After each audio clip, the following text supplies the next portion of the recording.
Hello everybody, welcome back to my channel. So today we are breaking down the UFC Vegas 92 Edson Barboza versus Lerone Murphy. It was honestly kind of a sleeper of a card, not very fun to watch for a majority of the fights, but there were a couple good finishes. For the first fight of the night, we have Vanessa Demopoulos versus Emily Cody. Demopoulos came out throwing a lot of volume, busted up to Cody's nose. Both girls were pretty busted up, but Emily Cody definitely lost this fight, and Demopoulos was definitely the better fighter this night. Not a whole lot to say about it. Kind of a boring fight. Good win from Demopoulos. Next up, we have Alatang Haley versus Clayton Rodriguez. Alatang was dominating the first 2 rounds on top. He landed a few big shots, but not very many. Rodriguez did land a flying knee, but honestly not much happened from that. And yeah, this was honestly a very boring fight. Wouldn't recommend watching it. Alatang Haley ended up winning by unanimous decision, 30-27. Next up, we have Pyra Rodriguez versus Arian Carlanesi or Carnelosi. Not quite sure how to say her last name. Don't really care, to be honest.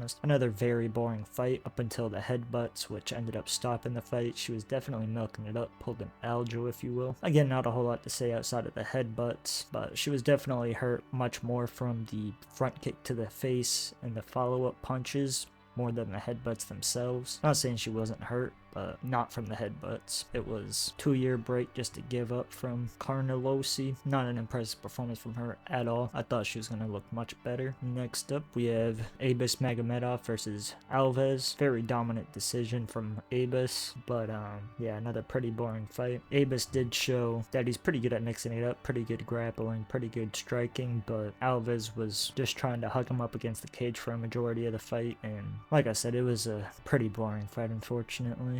But Abus was trying to make it more entertaining, but yeah, not a whole lot to say about this fight. And next up, we have Vidal versus Melissa Gato. Vidal looked horrible. She had very slow striking, very bad striking, and she looked even worse on the ground. Melissa Gato kept hitting her with the same combination, a jab to the body and a straight left hand up top, and it was money. Then once it hit the ground, it was just night and day who was better. Melissa Gato looked so much better. Vidal looked like she didn't grapple a day in her life, but she finished a jab to the body, which was a very weird stoppage, and yeah, not a whole lot to say about this. Good performance from Gato, but an absolute stinker of a fight for Vidal. Wouldn't recommend watching any of these fights back, to be honest. They were all pretty boring. Next up, we have the first stoppage of the night. That was Omar Sy versus Tuco Tacos. Sy had a takedown very early in the first. Also made Tacos tap in the first round by rear naked choke. That was Omar Sy's debut. Very impressive debut. Ran right through him. Now he's 10-0. Showed to be a pretty decent prospect. Very solid fighter. He didn't look bad on the feet either, but we just didn't see much of it. So I'd like to see him have a little bit of a step up and have a guy who can grapple and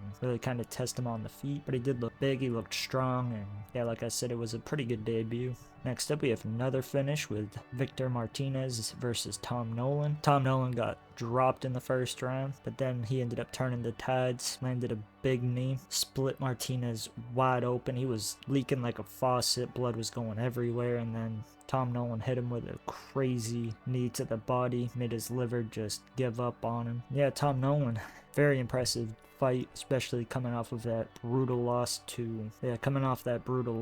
Tom Nolan was covered in Martinez's blood. Like I said, he was bleeding everywhere. I do recommend watching this finish back, though. It was a pretty good one. Next up, we have another one-way fight with Luana Pinheiro versus Angela Hill. Angela Hill threw a ton of volume, also mixed up the grappling really well up against the cage and on the ground, but Hill had some questionable strikes in there. She threw 2 front kicks to the face back to back and missed both of them. So yeah, like I said, she didn't look perfect, but she definitely looked much better than Luana did. But Hill ended up getting the guillotine in the second round. Really just kind of pieced up Luana from bell to bell until the guillotine got synced in, and yeah, very impressive performance for Angela Hill. Next up, we have Adrian Yanez versus Salvador. Salvador really looked bad. Yanez knocked him out cold. Yanez did show everybody that he can deal with the leg kicks now. He looked much better. He threw a couple of hard leg kicks, but his hands are still obviously the nastiest part of his game. He can crack, especially at his weight. And yeah, Salvador was showboating a lot, really kind of leaning his head everywhere, throwing a lot of weird kicks that weren't doing doing really any damage. And I wasn't surprised to see him get flatlined the way he did. Adrian Yanez hits way too hard to be dancing around like that as often as he did. Yeah, I ended up getting knocked out in the first round by Yanez, and yeah, very excited to see how Yanez can move forward. Next up, we have Themba Gorimbo versus Ramiz Brahimaj. This was an extremely boring fight. I do not recommend watching it back. Themba Gorimbo ended up winning by unanimous decision. Themba Gorimbo is very strong, especially in the clinch and on the ground, but neither guy wanted to stand and bang, neither guy wanted to strike. As soon as the fight started, it was just a grapple session, which can be fun to watch, but it was a majority of the time it was up against the cage, and if not, it was one guy laying on top of the other. Get the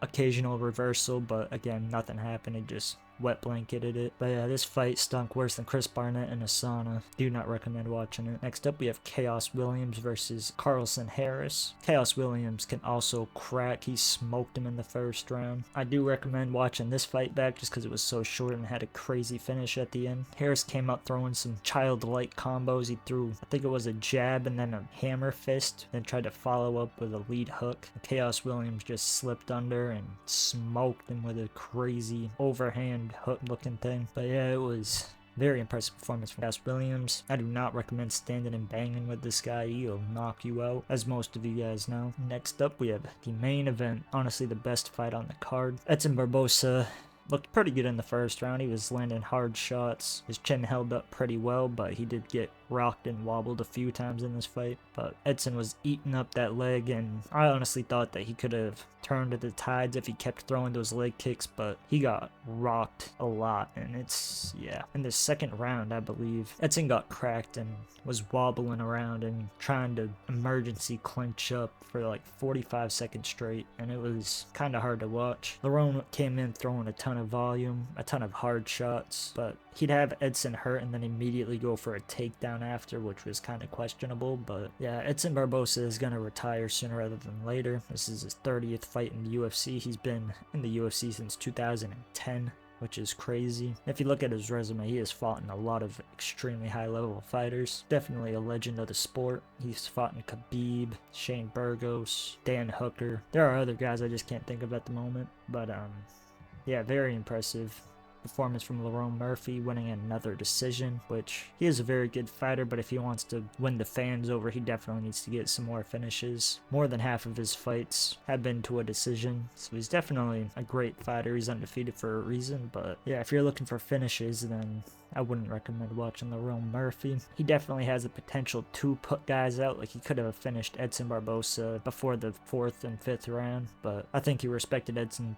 a little bit too much. And Edson Barboza did have moments where he was looking really good. At the end of the first round, he landed a crazy up kick, had Lerone Murphy get dropped, but they didn't count it as a knockdown for some reason. But yeah, if you watch the end of that first round, when he landed that up kick, Lerone Murphy fell limp onto Edson and kind of landed in full mount or full guard. And yeah, not a whole lot to say about this fight, but Edson Barboza still held up, still pretty durable. He didn't get dropped, I don't think, but he definitely slowed down and lost a couple of his crazy kicks. Like, he landed one spinning wheel kick, but Lerone Murphy ate it. He did land a couple of really hard body kicks and really hard leg kicks, and Lerone Murphy was limping pretty heavily at the end of the fight, so Edson Barboza still has the power, but his timing looked a little off, and his speed definitely looked a little bit off, especially with the hands. So like I said, he could definitely give some lesser experienced prospects a run for their money, if not beat them. But in the rankings and guys who deserve to be ranked like Lerone Murphy, he's gonna